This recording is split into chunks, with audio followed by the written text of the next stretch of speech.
Welcome back to another episode of Figuring It Out. This is the place where we have real and from the heart conversations, and I am your host, Aggie. Today's episode is about competition. Let's figure it out.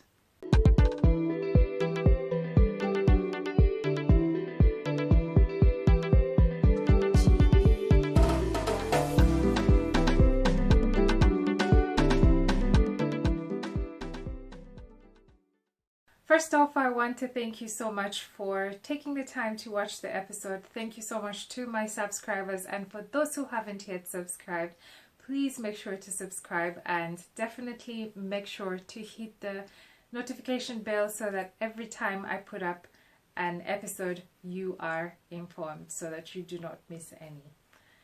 I wanted to name this episode "It is for us." But I thought that calling it competition might draw your attention in a little bit more. But what I actually want to talk to you about today is in relationships and in families where competition seems to have stuck its face into your environment. If you're not paying attention, you might miss the fact that God put different gifts in you, in your partner, in your children for a reason.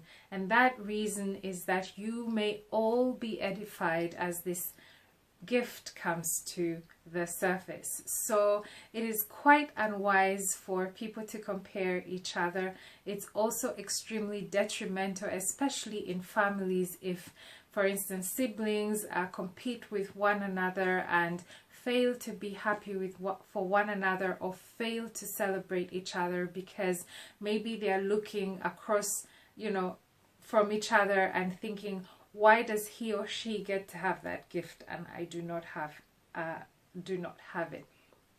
That kind of thinking is quite short-sighted because it doesn't look ahead for the tomorrow that is definitely going to come, where that same gift is going to serve in a completely different way and might benefit the entire family. Actually, not might, but will benefit the entire family, because that's what God designed it for.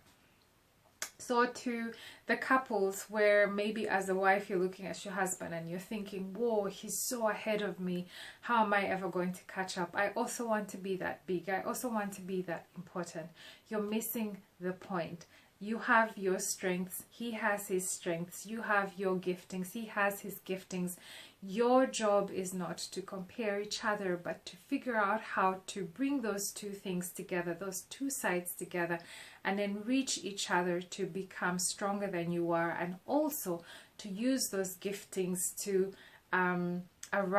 work together to arrive at your goals and ambitions.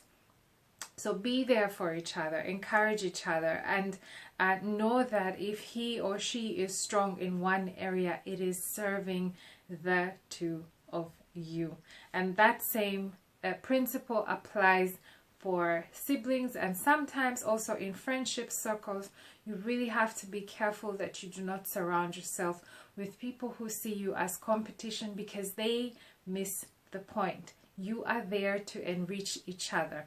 It is only natural that we should expect from God that he will make each one of us extremely unique, and no single person is similar to the other. And I can prove this because in his word he says to us that we are each a masterpiece. He has formed us fearfully and wonderfully. He has made us, meaning if I was to be exactly like you and if you were to be exactly like me, then we wouldn't be masterpieces. So we are different on purpose. We are unique on purpose. We're differently equipped on purpose.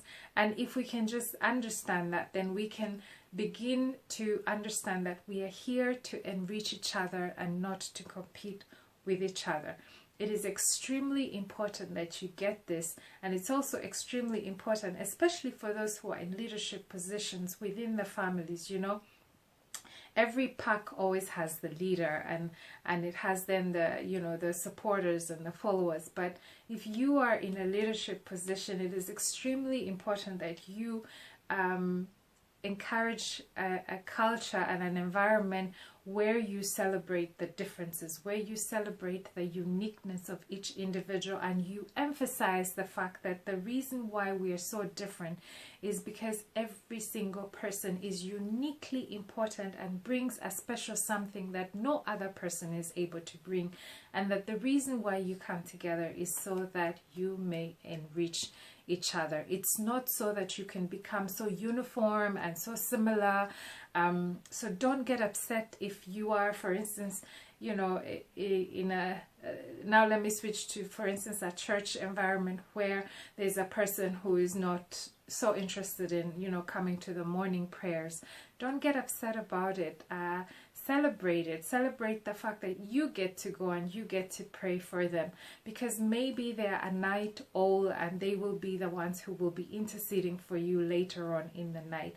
Let's not strive for uniformity, but let's understand that we are each unique masterpieces, fearfully and wonderfully made, uniquely and on purpose, because what I bring you can't bring, and what you bring I cannot bring. And it is extremely crucial, especially in the family environment, that people understand this, because when you understand this, you start to bring your forces together, your giftings together, your energies together to build something extremely powerful.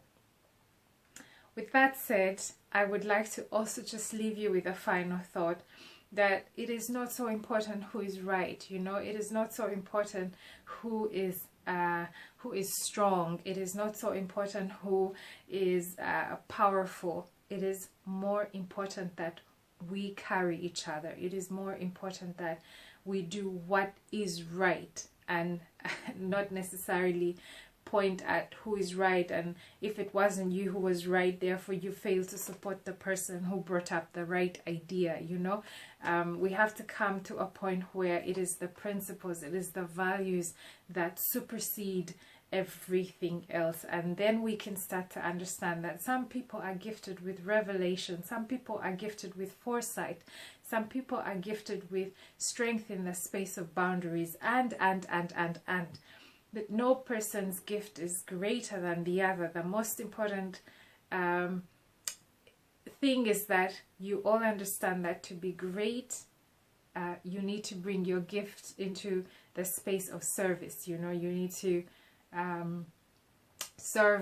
use your gift to serve others, of course with wisdom and at the guiding of the Holy Spirit, but it is not so much that you use your gifting to prove what is right and what is wrong and so on and so forth, if that makes sense. So if you get this, fewer things will, you will realize that less and less things will bother you, that you will be okay with having differences with people, but that on a family unit basis, you will start to understand that you have been put together so that your strengths can complement each other, that you can join forces in the uniqueness of who you are to do the great things that God has designed for you to do. With that, my friends, I bless you and I thank you for your time. See you in the next one. Bye-bye.